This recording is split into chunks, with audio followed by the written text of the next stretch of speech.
अस्सलामुअलैकुम। पेशे खिदमत है अंबरनाग मारिया सीरीज की कहानी थ्योसॉन्ग का दुश्मन नाग, दूसरा हिस्सा। थ्योसॉन्ग बड़ी छिपकली के दुम के बिल्कुल करीब से होकर मीनार के दरवाजे की पथरीली चौखट के सुराख में आ गया।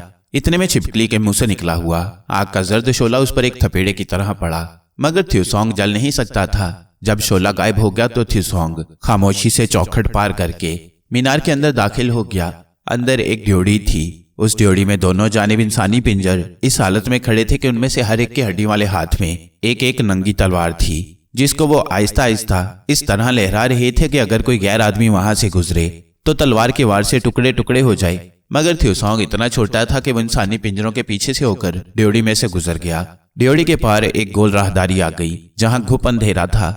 थ्योसॉन्ग ने एक पल के लिए खड़े होकर गौर से सामने की जानिब देखा। उसे मालूम था कि कोई ना कोई रास्ता जरूर नीचे इस तहखाने में जाता होगा जहां राजा भैरव सामरी के बेटे के इंतकाम से बचने के लिए छुपा बैठा है। वो ये भी जानता था कि यहाँ कई किस्म के तिलिस्म किए गए होंगे, लेकिन गार वाले बुजुर्ग इंसान की राख की वजह से थ्योसॉन्ग और अंबर और केटी पर कोई बड़े से बड़ा जादू भी असर नहीं कर सकता था।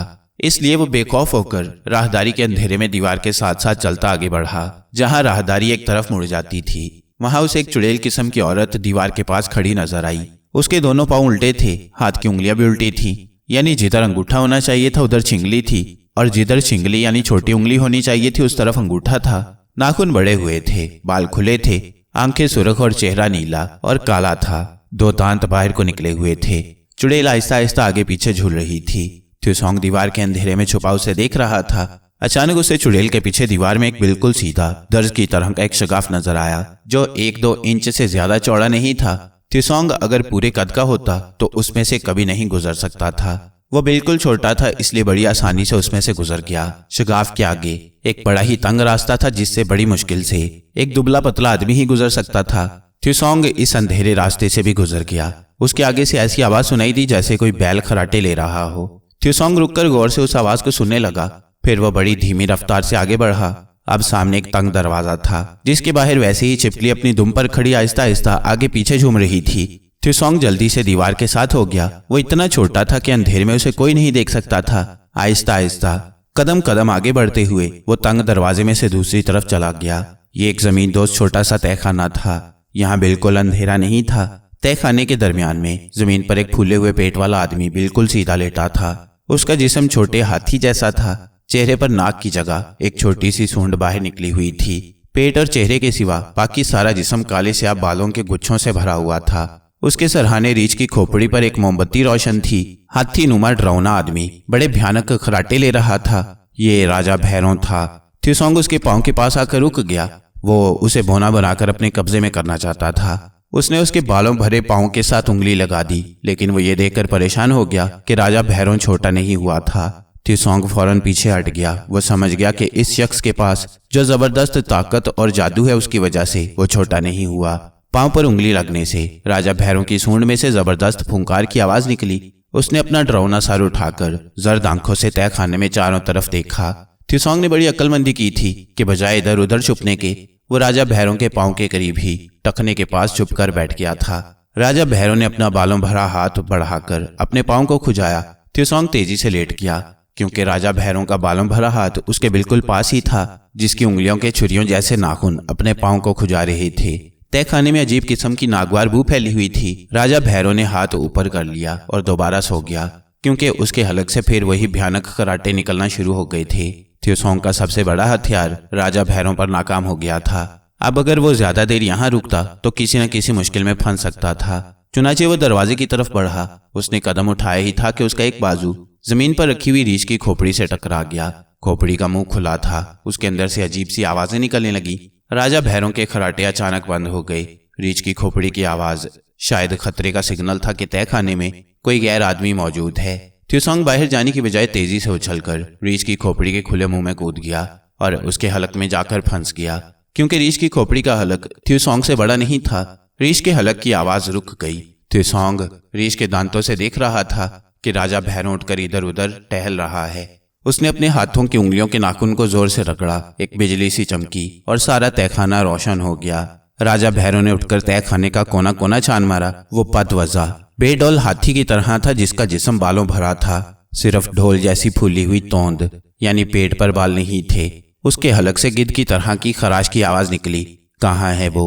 ये जुमला उसने अपनी जुबान में शायद रीछ की खोपड़ी से पूछा था, मगर चूंकि रीछ की खोपड़ी के गले को थ्यूसोंग ने बंद कर रखा था, इसलिए उसके अंदर से कोई आवाज न निकल सकी। राजा भैरव ने गुस्से में आकर रीछ की खोपड़ी को बुरा भला कहा और दोबारा सो गया। जब उसके खराटों की आवाज तय खाने में एक बार फिर गूंजने लगी तो वो तेजी से रेंगकर खोपड़ी से बाहर कूद गया। उसे मालूम था रीछ की खोपड़ी अब ज्यादा शोर मचाएगी, क्योंकि उसने थ्यूसोंग को देख लिया था। चुनाचे थ्यूसोंग ने रीछ की खोपड़ी को उंगली से छू दिया। वह सिमट कर सुकड़ कर छोटी हो गई। मोमबत्ती उसके सर पर से गिर पड़ी। थ्यूसोंग ने उसे वहीं छोड़ा और दरवाजे की तरफ भागा। जिस तरह से वो राजा भैरों के तहखाने में दाखिल हुआ था, उसी तरह बचता बचाता वो राजा भैरों के बड़े और पुरस्कार तहखाने वाले मीनार से निकला और अंधेरे में उस तरफ चल पड़ा जहां अंबर और केटी को छोड़ाया था। वो पहले ही उसकी राह देख रहे थे। खड्डे के करीब आते ही थ्यूसोंग ने अपने आप को पूरे साइज का किया और अंबर केटी को सारी रुदाद जो कुछ उसके साथ गुजरी थी सुना दी। अंबर और केटी चुपचाप उसकी डरावनी कहानी सुन रहे थे। अंबर ने कहा, इसका मतलब है कि नाग इसी राजा भैरों के कब्जे में है। कम से कम ये इतला तो हमें मिल गई। केटी ने कहा, मगर हमें ये मालूम ही नहीं कि वो कहाँ कैद है या उसे तिलिस्म में जकड़कर कहाँ डाल दिया गया है। थ्यूसोंग ने कहा, इसका खोज भी लगा लेंगे। उस कमबख्त पर मेरा हरबा नाकाम रहा। अगर वो छोटा हो जाता तो हम उससे नाग के बारे में सब कुछ मालूम कर सकते थे। इसलिए मैं वहां से वापस आ गया कि तुम्हें सारी बात बता दूं और फिर हम मिलकर कोई दूसरी तरकीब सोचें। केटी कहने लगी, एक और नुक्ता हमें मिला है कि राजा भैरव अपने दुश्मन सामरी के बेटे से खौफजदा है और उससे डरकर तय खाने में छुपा हुआ है। थ्यूसोंग ने कहा, यह तो ठीक है, मगर इंसानी तैनवे के कहने के मुताबिक वो नाग के जरिए उस बहुत बड़े तिलिस्म को हासिल करने की कोशिश में है, जिसके मिल जाने के बाद सामरी का बेटा भी उसका कुछ न बिगाड़ सकेगा। इसलिए अब ज्यादा जरूरी हो गया है कि हम नाग को जितनी जल्दी हो सके यहाँ से निकाल कर ले जाएं, क्योंकि एक बार राजा भैरों को नाग की मदद से ताकत मिल गई तो फिर राजा भैरों को खत्म करना और नाग को यहाँ से अपने साथ ले जाना नामुमकिन होगा। अंबर कहने लगा, मगर हमें पता तो चलना चाहिए कि नाग है कहाँ। थ्यूसोंग, अंबर और केटी तीनों खामोश हो गए। वो तीनों उस वक्त यही सोच रहे थे कि नाग का खोज कैसे लगाया जाए। इंसानी तहनवे ने बड़ी आजिज़ी से कह दिया था कि वो दुनिया के सारे काम कर सकता है, मगर नाग के बारे में खोज नहीं लगा सकता। अब अंधेरा बहुत गहरा हो गया था। जर्द धुंधली रोशनी गायब हो चुकी थी। केटी कहने लगी, इस बस्ती पर रात की चादर फैल गई है। हमें इस तारीकी और खामोशी का फायदा उठाते हुए रात के अंदर अंदर कुछ कर लेना चाहिए, वरना दिन निकल आया तो फिर मुश्किल होगी। अंबर बोला, मेरा ख्याल है हमें बस्ती की दूसरी जानिब जाकर देखना चाहिए कि वहाँ क्या है। हो सकता है वहाँ नाग की खुशबू किसी तरफ से आ जाए। ये ख्याल केटी और थ्यूसोंग को पसंद आया और वो खड्ड के अंदर ही अंदर सूखे नाले के साथ साथ आसेबी बस्ती की दूसरी जानिब रवाना हो गए। अजीब रात थी, अजीब वक्त था। ना कोई आवाज सुनाई देती थी, ना आसमान वहां पर था। जमीन पर घास का नामो निशान तक ना था। फिजा में एक नागवार गैस की बू मुसलसल फैली हुई थी। ऐसी बू आमतौर पर ऐसे गारों से आया करती है जहां हजारों बरस से चमगादड़ें आबाद हों। नाले के अंदर ही अंदर चलते चलते जब वो बस्ती की दूसरी तरफ पहुंचे तो उन्हें यहाँ एक ऐसी आवाज सुनाई दी कि तीनों के कदम वहीं रुक गए।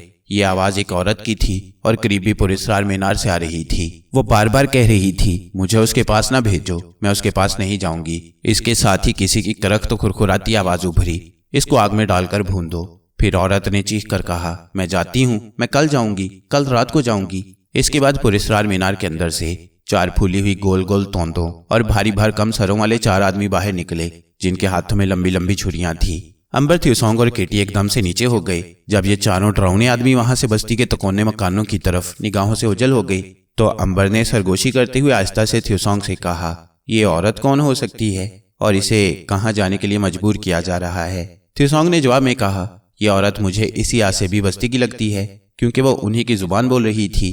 केटी ने कहा, लेकिन वो कहाँ जाने से इनकार कर रही थी? थ्यूसोंग बोला, जाहिर है उसे किसी ऐसी जगह भेजा जा रहा है जहाँ उसकी जान को खतरा है। अंबर कुछ सोचकर कहने लगा, हम इस औरत से मदद हासिल कर सकते हैं। वो कैसे? केटी ने आहिस्ता से कहा।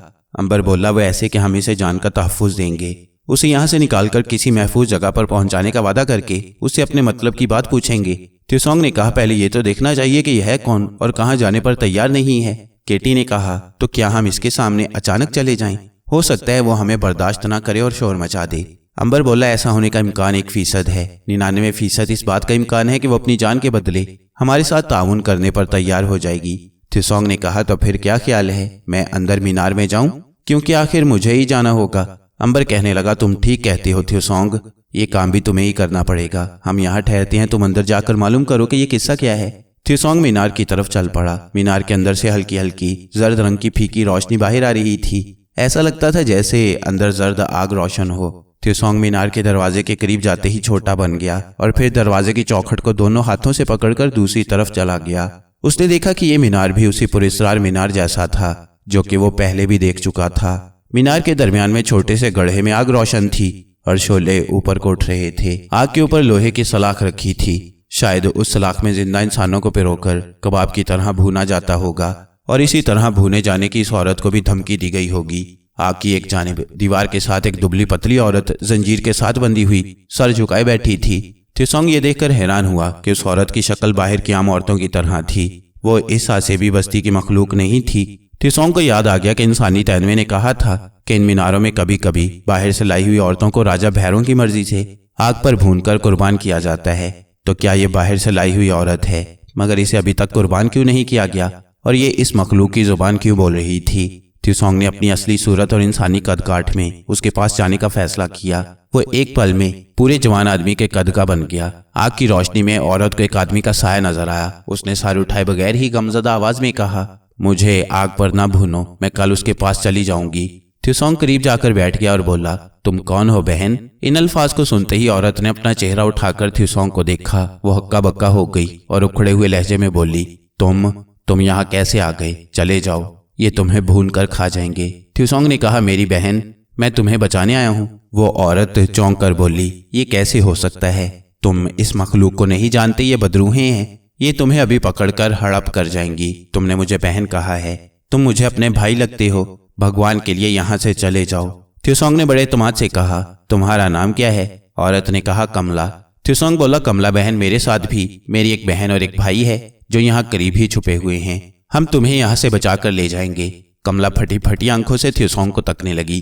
तुम लोग यहाँ कैसे आ गए? थ्योसॉन्ग बोला, पहले ये बताओ कि यहाँ अभी कोई आएगा तो नहीं? कमला ने कहा, नहीं, वो लोग कल रात तक यहाँ नहीं आएंगे क्योंकि उन्हें यकीन है कि मैं यहाँ से कहीं फरार नहीं हो सकती। थ्योसॉन्ग कहने लगा, फिर मैं अपनी बहन केटी और भाई अंबर को भी यहाँ बुला लेता हूँ। हाँ, मेरा नाम थ्योसॉन्ग है। अभी हम तुम्हें ये नहीं बताएंगे कि हम यहाँ कैसे पहुंचे। इससे पहले तुम्हें हमें अपनी कहानी सुनानी होगी। ये कहकर थ्योसॉन्ग बाहर गया और अंबर और केटी को भी बुलाकर मीनार के अंदर ले आया। अंबर और केटी ने भी कमला को देखा तो काफी हैरान हुए। कमला की कुछ समझ में नहीं आ रहा था कि ये बाहर के इंसान इस आसेबी जमीन दोस्त बस्ती में कैसे आ गई हैं। मगर उनके आने से कमला को कुछ हौसला भी हुआ था। थ्योसॉन्ग बोला, कमला बहन, मेरे पास भी एक जादू है जिसकी मदद से मैं तुम्हारी जंजीरें खोल रहा हूँ। ये कहकर थ्योसॉन्ग ने कमला के जिस्म के गिर्द बंधी हुई लोहे की जंजीर को उंगली से छुआ तो वो इतनी छोटी हो गई कि कमला के जिस्म से अलग होकर घड़ी के छोटे से चेन की तरह नीचे गिर पड़ी। थ्योसॉन्ग ने उस नन्ही सी जंजीर को वहीं रहने दिया और कमला से उसकी दास्तान पूछी कि वो कौन है और कहाँ जाने से खौफ खा रही है। कमला ने कहा, मैं एक कस्बे की रहने वाली हूँ, अपने बाल बच्चों के साथ वहां रहती थी। एक रात झोंपड़ी के बाहर सो रही थी कि अचानक एक साया मेरे ऊपर आकर झुका और मैं बेहोश हो गई। वो आसेबी साया था जो मुझे वहां से उठाकर इस मनहूस बस्ती में ले आया। मुझे 6 माह तक इस मीनार में कैद करके रखा गया। मुझे खाने पीने के लिए खूब दिया जाता। मुझे बताया गया कि 1 माह बाद मुझे राजा भैरों की मर्जी से आग में डालकर कुर्बान कर दिया जाएगा। मेरा रंग जर्द हो गया मगर मैं उनके रहमो करम पर थी। कोई आवाज बुलंद नहीं कर सकती थी। सर झुकाकर बैठ गई और अपनी मौत का इंतजार करने लगी।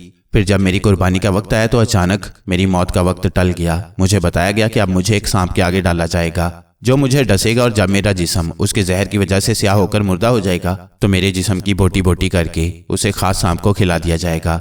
मुझे ये मौत कबूल नहीं थी, इसलिए मैं बार बार कह रही थी कि मैं उस सांप के पास नहीं जाऊंगी। अंबर, थ्योसॉन्ग और केटी एक दूसरे की तरफ देखने लगे। सबके जहन में एक ही सवाल था कि क्या ये सांप हमारा पुराना साथी, दोस्त और भाई नाग ही है। थ्योसॉन्ग ने कमला से सवाल किया, ये सांप कहाँ से यहाँ आ गया है? क्या इसके बारे में तुम्हें कुछ मालूम है?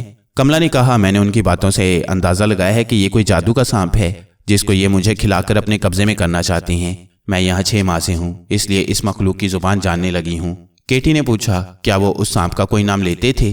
कमला कुछ सोचकर बोली, हाँ, वो उसे नाग के नाम से पुकारते थे। अंबर उछल पड़ा, ये नाग ही है केटी। केटी और थ्योसॉन्ग भी चौंक पड़े। कमला ने ताज्जुब से कहा, क्या तुम उस सांप को जानते हो? अंबर ने कहा, कमला बहन, नाग हमारा भाई है। असल में वो नाग देवता है और इंसान बनकर हमारे साथ रहता था कि ये मखलूक उसे अगवा करके यहाँ ले आई है। हम उसकी तलाश में ही यहाँ आए हैं। कमला बोली, अगर वो नाग देवता है तो इन बदरूहों का गुलाम कैसे बन गया? थ्योसॉन्ग कहने लगा, नाग देवता पर राजा भैरों के तिलिस्म का असर है। राजा भैरों का तिलिस्म जबरदस्त है। मगर अगर तुम हमारा साथ दो तो हम नाग को और तुमको भी यहाँ से निकाल ले जाने में कामयाब हो जाएंगे। कमला जल्दी से बोली, तुम मुझे जो कहोगे वही करूंगी। भगवान के लिए मुझे जिस तरह हो सके यहाँ से निकाल कर मेरे बच्चों के पास ले चलो। अंबर ने कहा, यकीन करो हम तुम्हें ले जाएंगे। कमला बोली, मुझे क्या करना होगा? अंबर, थ्यूसॉन्ग और केटी ने कुछ देर अलग होकर आपस में मशवरा किया। फिर अंबर ने कमला से कहा, तुम्हें पहला काम ये करना होगा कि कल जब ये लोग तुम्हें नाग के पास ले जाने के लिए आएं तो तुम उनके साथ चली जाना। कमला हाथ बांधकर बोली, भगवान के लिए ऐसा न कहो। क्या तुम मेरे भाई होकर मुझे सांप से डसवा कर हलाक करवाना चाहती हो? क्या तुम भी ये चाहते हो कि मैं तुम्हारे भाई सांप नाग की खुराक बन जाऊं? अंबर ने कहा, यकीन करो बहन, तुम्हें नाग कुछ नहीं कहेगा, वो तुम्हें डसेगा जरूर मगर अपना जहर तुम्हारे जिस्म में दाखिल नहीं करेगा। ये कैसे हो सकता है? कमला ने परेशानी के साथ कहा। अंबर बोला, इसलिए कि हम में से एक आदमी तुम्हारे साथ जाएगा जो नाग को तुम्हारे जिस्म में अपना जहर दाखिल करने से रोक देगा। ये नामुमकिन बात है। कमला बोली, आसेबी बदरूहें तुम्हारे आदमी को खड़े खड़े 2 टुकड़े कर देंगी। थ्यूसॉन्ग समझ गया था कि अंबर उसे कमला के साथ भेजना चाहता है। उसने कहा, कमला, मैं तुम्हारे साथ ऐसी हालत में चलूंगा कि कोई आसेबी बदरू मुझे ना देख सकेगी मगर नाग मुझे पहचान लेगा। कमला की समझ में कुछ नहीं आ रहा था। वो बोली, तुम किस हालत में मेरे साथ चलोगे? थ्यूसॉन्ग ने कहा, मेरी तरफ देखती रहो। तुम पहले भी देख चुकी हो कि मेरे पास एक खास जादू है जिसकी मदद से मैंने तुम्हारी जंजीर को छोटा कर दिया था। अब मैं अपने आप को छोटा करने लगा हूँ। कमला की आंखें खुली थीं। वो थ्यूसॉन्ग को तक रही थी। थ्यूसॉन्ग ने अपनी सीधी उंगली अपनी गर्दन के साथ लगाई और वो 1 सेकंड में छोटी उंगली के बराबर होकर कमला के पांव के करीब खड़ा हो गया। कमला डरकर पीछे हट गई। भगवान भगवान उसके मुंह से हैरत के साथ निकल गया। थ्यूसॉन्ग ने दूसरी बार उंगली से अपने आप को छुआ और फिर से बड़ा हो गया और बोला, ये मेरी करामत थी, जादू नहीं था। बस मैं छोटा सा बनकर तुम्हारे बाजू में छुपकर तुम्हारे साथ नाग के पास चला जाऊंगा। हमारा मकसद अपने भाई नाग के सामने जाकर उससे मिलना और उसको यहाँ से बाहर निकाल ले जाना है। कमला ने कहा, अगर ये बात है तो तुम ये क्यों चाहती हो कि नाग मुझे जरूर डसे? तुम उसे वहीं से उठाकर फरार हो सकती हो। थ्यूसॉन्ग ने कहा, आसेबी रूहों की मौजूदगी में अगर हमने ऐसा किया तो हो सकता है मैं बच जाऊं मगर तुमको वो बदरूहें जिंदा नहीं छोड़ेंगी।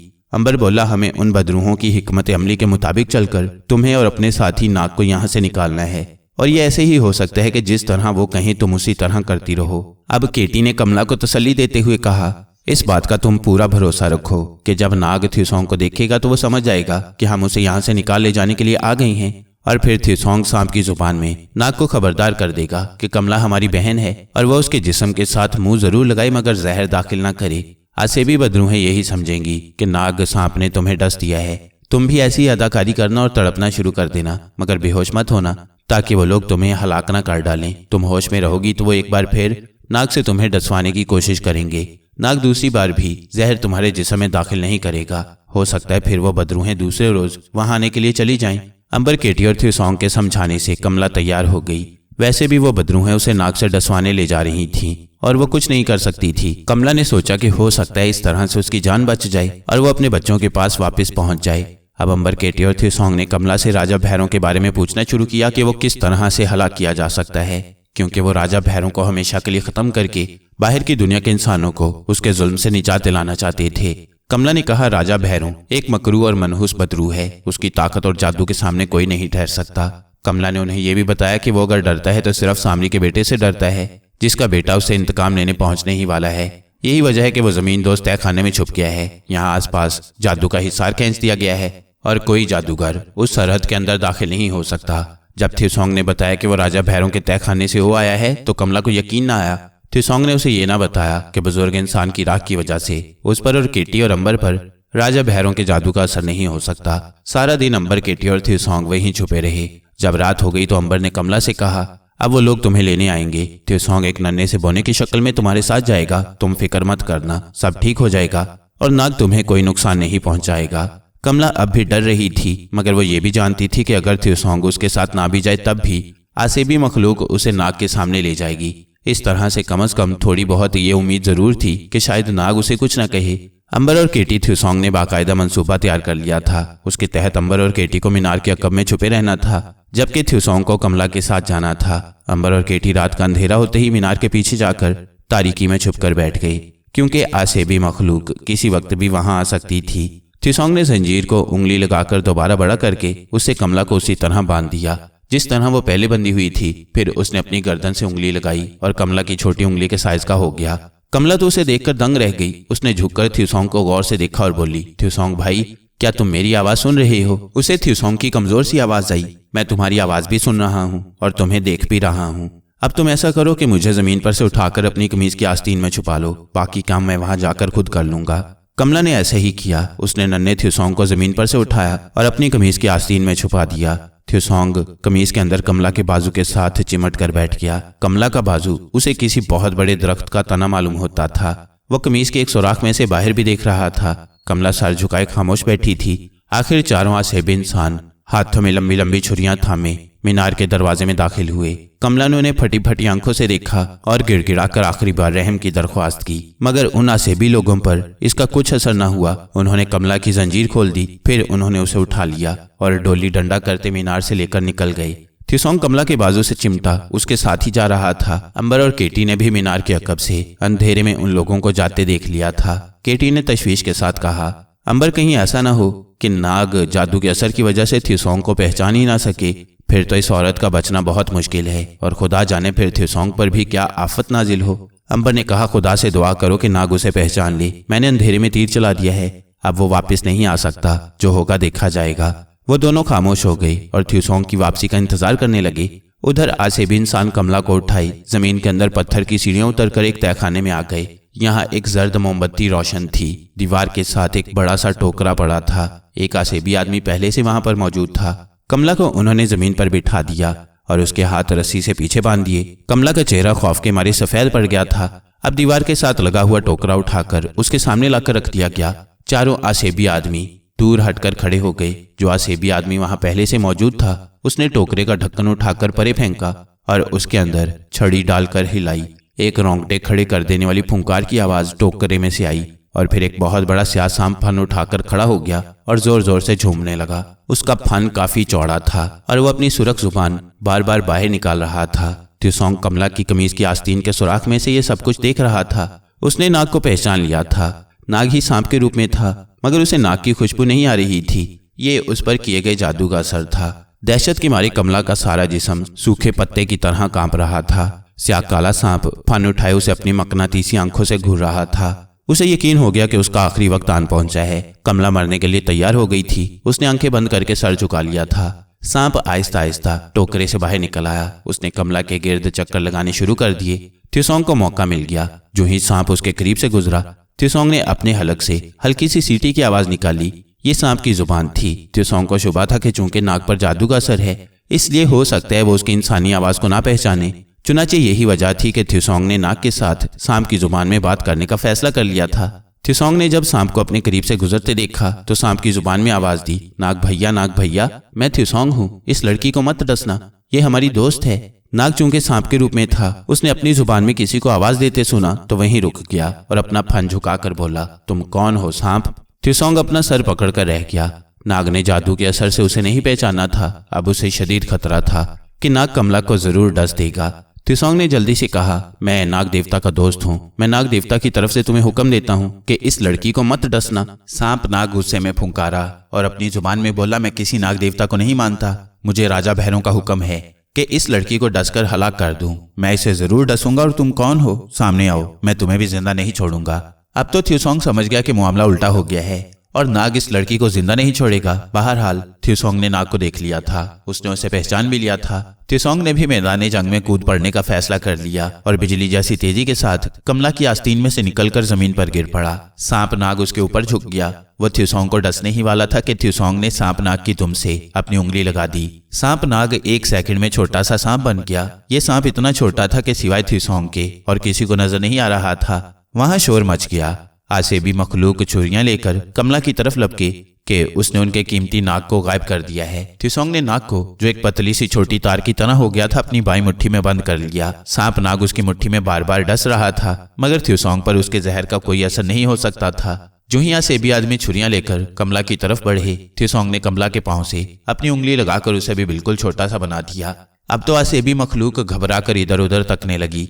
फिर उन्होंने उंगली के बराबर कमला और थ्यूसोंग को मोमबत्ती की जर्द रोशनी में देख लिया और उस पर छुरी का वार किया।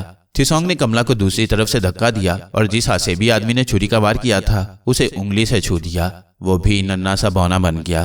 त्सोंग ने दौड़कर दूसरे आसेबी आदमियों को भी उंगली से बारी बारी छूकर इतना छोटा कर दिया कि वो चूहों से भी छोटे होकर इधर उधर फुदकने लगे। त्सोंग ने अब दूसरी बार अपने आप को उंगली से छुआ। त्सोंग बड़ा हो गया। नाग सांप भी उसके साथ ही बड़ा हो गया और उसने बड़ा होते ही त्सोंग को 3 बार जोर जोर से डसा। त्सोंग पर जहर का असर नहीं हो सकता था, वरना नाग ने इतने गुस्से से डसा था कि उसकी जगह कोई दूसरा आदमी होता तो उसका जिस्म जहर के असर से फट जाता। त्सोंग ने नाग सांप को गर्दन से पकड़े रखा और कमला को, जो बिल्कुल उसकी उंगली के बराबर थी, उठाकर जेब में डाला और तय खाने से बाहर निकला। सांप नाग अपनी ताकत और जादू की वजह से त्सोंग के हाथ से निकला जा रहा था और उसे बार बार डस रहा था। त्सोंग ने उसे उंगली से छूकर एक बार फिर छोटा करके अपनी मुट्ठी में दबाया और वापस मीनार की तरफ भागा। अंधेरे में वह पूरी तेजी से भाग रहा था। उसे इस बात की खुशी थी कि उसने नाग को हासिल कर लिया है। वह इसी मकसद को लेकर वहां आए थे। मीनार के पीछे गड्ढे में छुपे हुए अंबर और केटी ने दूर से अंधेरे में त्सोंग को दीवानावार भागकर आते देखा तो केटी बोली, कोई गड़बड़ हो गई है वहां अंबर। अंबर परेशान होकर त्सोंग को देख रहा था। त्सोंग ने करीब आते ही कहा, यहाँ से वापस भागो, नाग मेरी मुट्ठी में है। अंबर और केटी उससे कई सवाल पूछना चाहते थे। वो त्सोंग से पूछना चाहते थे कि अगर नाग उसके पास है तो वो उसे बाहर क्यों नहीं निकालता, ताकि वो उकाब की शक्ल में फिजा में उड़कर उनके साथ फरार हो जाए। वो कमला के बारे में भी पूछना चाहती थी कि वो कमला को कहाँ छोड़ आया है। वो पूरी रफ्तार से पहले वाले मीनार की तरफ भागे जा रहे थे। थोड़ी देर बाद वो खड्ड वाले सूखे नाले में उतर गए। अब भी वो आसेबी बस्ती के पहाड़ वाले सुराख की तरफ दौड़े जा रहे थे, जहां से वो इस बस्ती में दाखिल हुए थे। चूंकि उनमें से किसी का सांस नहीं फूल सकता था, इसलिए केटी ने दौड़ते दौड़ते पूछा, त्सोंग वो लड़की कमला कहाँ है? त्सोंग ने दौड़ते दौड़ते कहा, वो मेरी जेब में है। केटी और अंबर समझ गए कि त्सोंग ने उसे छोटा करके जेब में डाल लिया है। अंबर ने कहा, नाग को तुमने मुट्ठी में क्यों दबा रखा है? उसे बाहर क्यों नहीं निकालते ताकि वो भी हमारे साथ उकाब बनकर उड़ सके? त्सोंग ने कहा, नाग हमारा दुश्मन बन चुका है, वो हमें नहीं पहचानता। ये खबर केटी और अंबर पर जैसे बिजली बनकर गिरी। नाग उनका दुश्मन हो जाएगा, इसका कभी उन्हें वहम भी नहीं हुआ था, मगर वो समझ गए कि ये सब राजा भैरों के जादू की वजह से है। भागते भागते आखिर वो पहाड़ी के उस शगाफ पर पहुंच गए, जिसके आगे पहाड़ी के अंदर ही अंदर गार उनकी बाहर की दुनिया को जाता था और जिसके रास्ते में आग का कता भी था। वो गार में दाखिल हो गई। यहाँ से भागते भागते जब वो उस मुकाम पर आए जहाँ गार में आग के शोले भड़क रहे थे तो वो रुक गई। अंबर ने कहा, आग के इन शोलों में से गुजरते हुए हो सकता है नाग और कमला पर आग का असर हो जाए, वह जल जाए। केटी और त्सोंग भी सोच में पड़ गए कि अंबर का खदशा बिल्कुल दुरुस्त था।